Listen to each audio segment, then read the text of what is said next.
on le fait. loolu moo indi te nag soo gisee ndaw si ni mu waxee.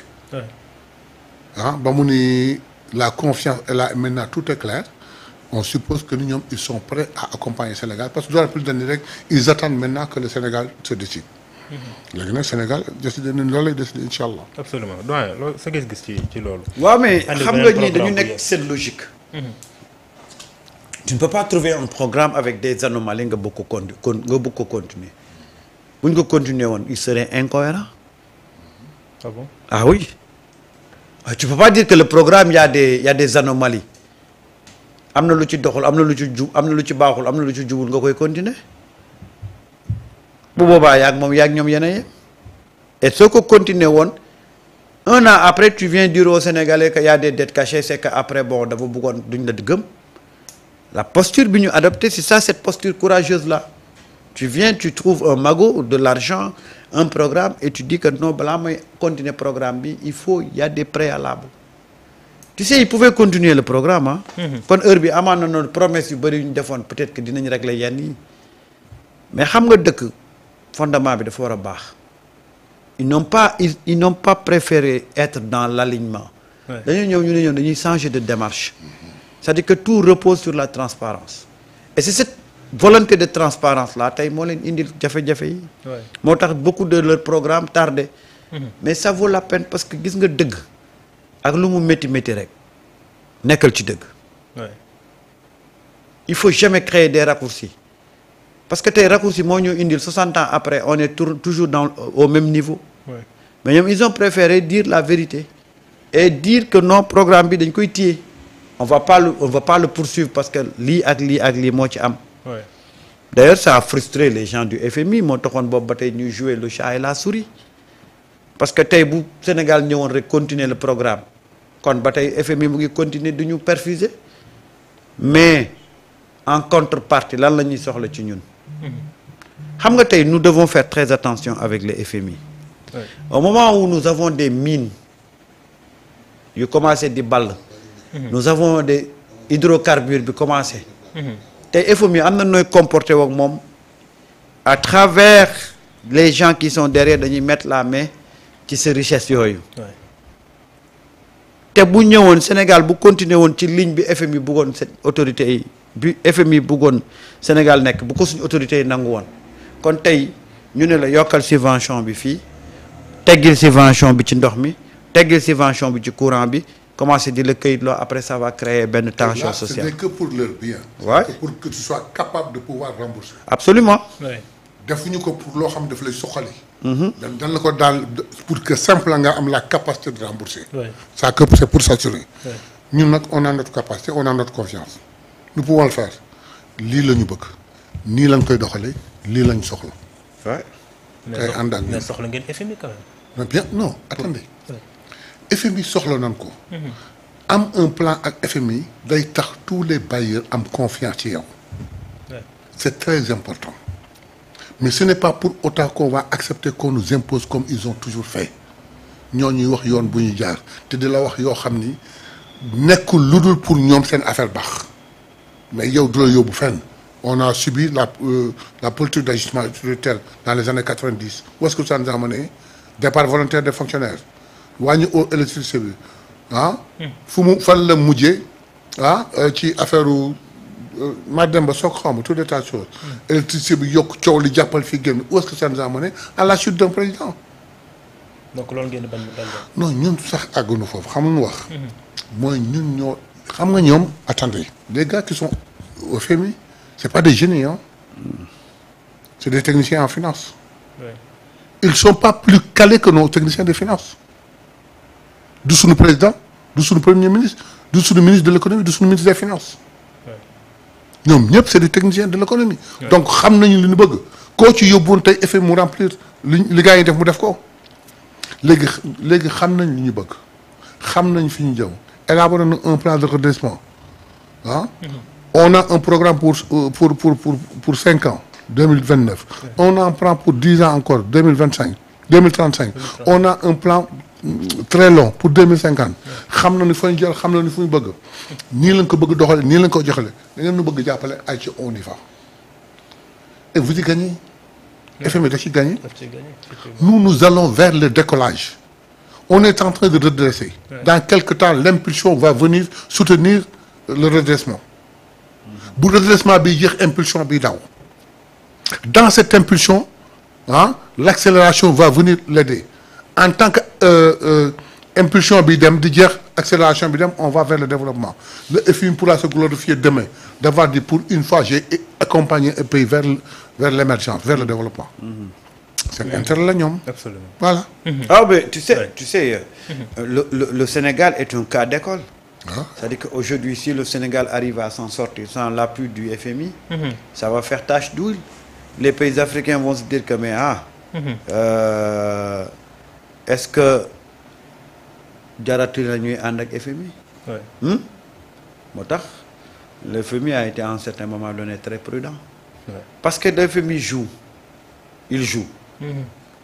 Gis nga bu ñu ñëwoon tey suñu autorités yi ñu ne dette bi ñu ne non continuer leen programme bi. suñu autorités yi continuer programme bi ba ñu wax ci dette bi ñoom ñooy weññeeku jébaane leen. ne vos autorités ont trouvé une dette cachée te waxuñu ko ci penc mi. Absolument. moo tax Samba je te coupe pas mais gis nga Samba quand je vois des politiciens des soi-disant économistes des soi-disant techniciens de finance bu wax ni ce que ce gouvernement-là a fait mesuré wuñ sax conséquences yi non mais damay poser une question à savoir. avocat dama fàtte turam mu ni loolu moom nañu def suñu biir on n'a pas besoin de révéler ces gens au niveau international. Comment oui gis naa ko koy wax damay fàtte tur bi. qu'ils nous disent comment yow ñëw na ni. ñëw mais ñun bi ñuy ñëw dafa am lu mu diggee. ñun alerté woon nañu 2 ans 3 ans voire 5 ans avant que déficit bi baaxul que dette bi ni ñu ko waxee baaxul. que budget yëpp c'est truqué. mais ñun bi ñu yàlla mayee ba ñu yegg si mais lu ñu yaakaaroon fekk nañ fi lu ñu tiitoon mais fekk nañ fi 1000am lu ñu njort woon fekk nañ fi 10 000am ba fekk fi loo xam ne suñu sa xel sax demu fa woon. léegi nag ci biir wax il faut sénégalais xam benn mbir ñëwuñu rek ni asalaamaaleykum maaleykum salaam et nañu lux mboot ñii luñ fi defoon non ça ne se passe pas comme ça. li Macky Sall def lu woon en 2019 te mu nekk une obligation une recommandation de l'UEMOA même bu fekkee moom mooy président rempilé waroon na mën a def diagnostic sur son premier mandat il l'a pas fait. les directives de l'UEMOA wax ni boo jëlee réew dans les 3 mois fexeel ba def la situation financière du pays. l'inspection générale des finances moo koy def. effectivement bi ñu ko defee génnee jox ko autorité Ousmane Sonko gis que ni même c'est pas possible ñu jaaxle toog.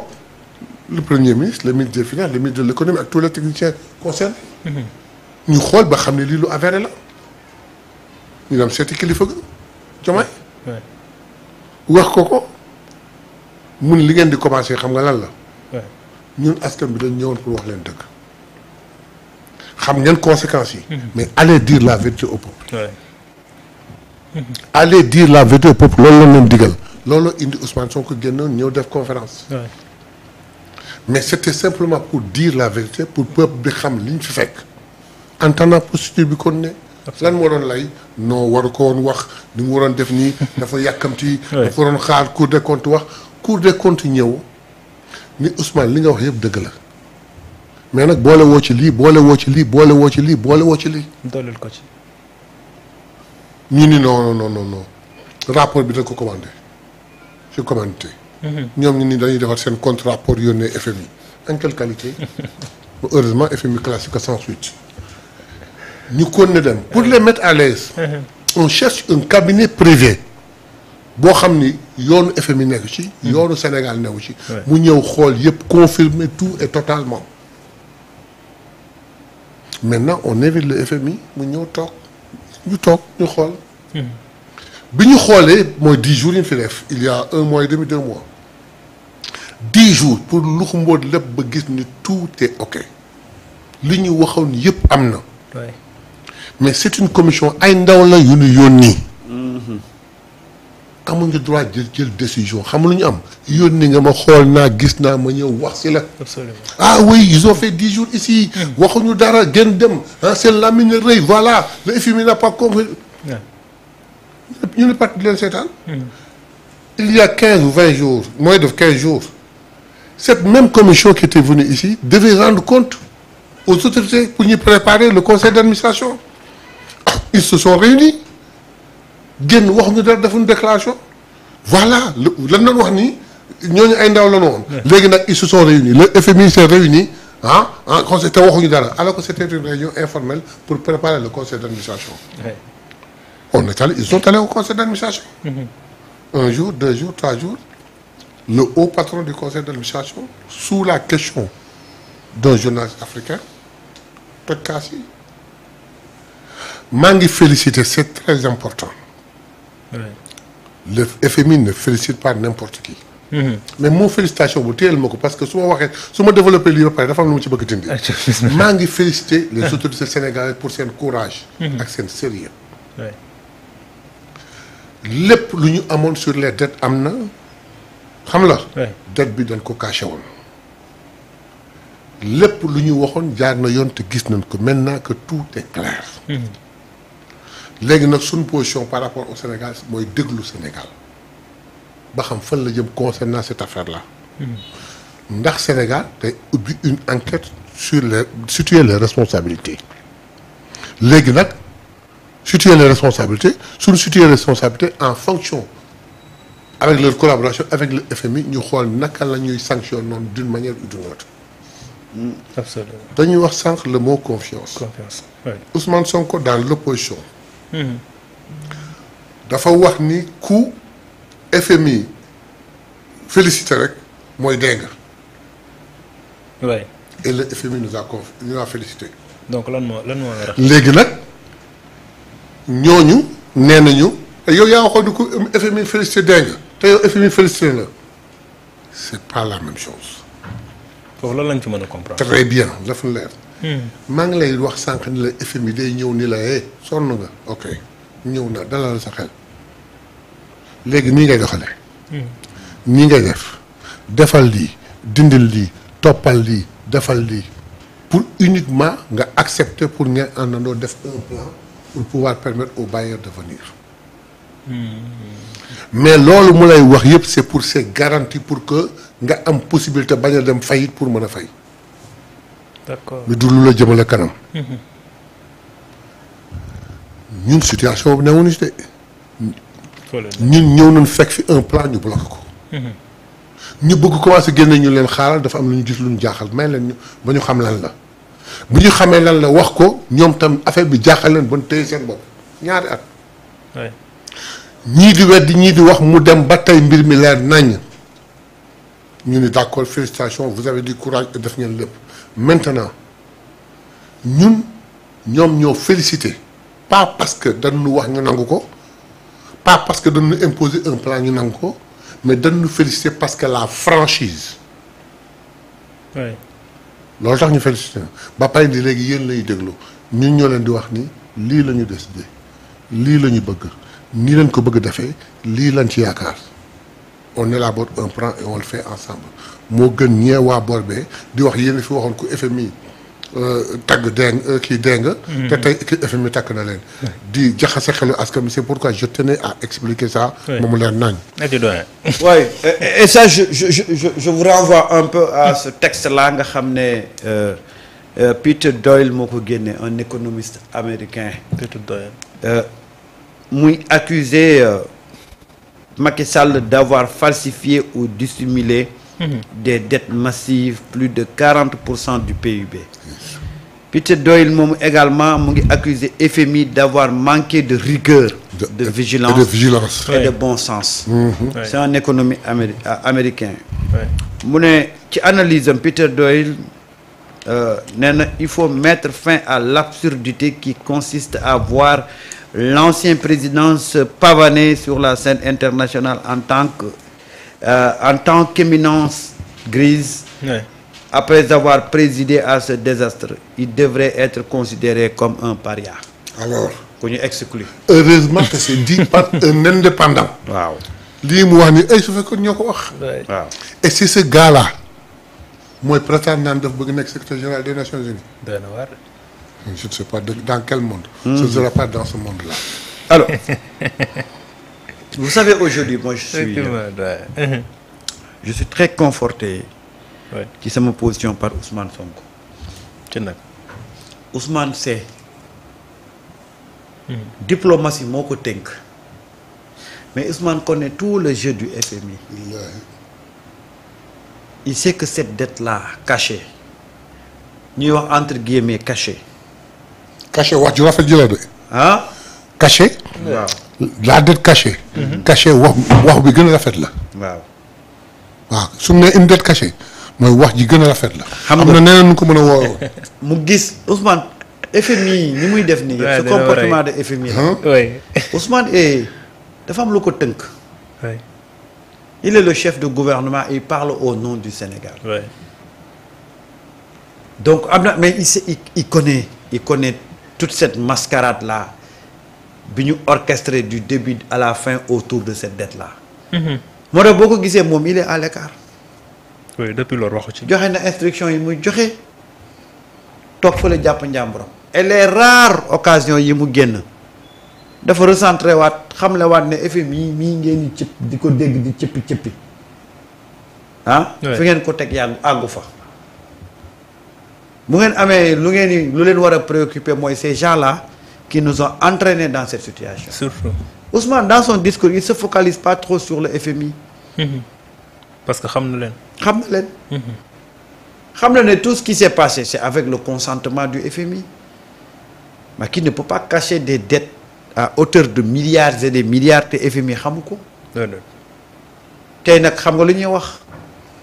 Le FMI, c'est comme ce que Tike Jaffa Koli disait. Moi, il allume le feu, il l'attise, hein, pour ensuite maintenant jouer au sapeur-pompier. Nous avons fait ça. Mais Ousmane. Absolument. Ousmane Sonko a fait une déclaration boo xam ni ñëpp dañ ci war a conformer wu. ne coow lu FMI fii pare naa ci bu yàgg. lañ ci waroon wax nañ ci lañ ci waroon dox nañ ci xam nañ la vérité et la réalité ce qui est fait avant-hier temps yi ça n'a fait que confirmer ce que nous avions dit il y a en juillet. léegi suñu problème nekkul toog di palabrer di wax comme bu fekkoon ni FMI moo ñu jox ñu ndekkee ñu añ non c'est fini c'est élaborer un programme ànd ak ñoom ci ni nga ko bëggee. oui au cas contraire ñu jàpp ci yàlla. c'est clair te defe naa ni sax à part de jour kii boobu la ñuy adopté. on parle du FMI on parle d'autre chose. Parce que tey lii yëpp li koy indi. Et je l'avais dit tout au début. bi gars yi commencé. dama ne woon le plan de Macky Sall c'était de mettre le pays dans une situation boo xam ne ñii bu ñu dawalee 3 mois 4 mois ah. problème mu fay salaire am. mais loolu la waral. courant bi il faut ñu obligé yokk ko. il faut ñu yokk ndox mi après nag mu am benn tension sociale. lii moo nekkoon pexe Macky Sall quand on te dit que Macky Sall même bi jour bi waa ji di prêter serment mais loolu indi augmentation de salaire yu grave yi. voilà loolu indi recrutement massif yi.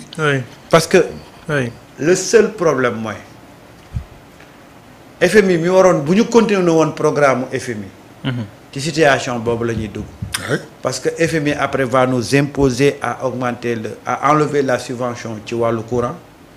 enlever la subvention ci wàllu ndox enlever wàllu subvention ci carburant su ko defee nag lépp yu jékki-jékki ndoor yokk def benn boom après mu créer benn situation sociale boo xam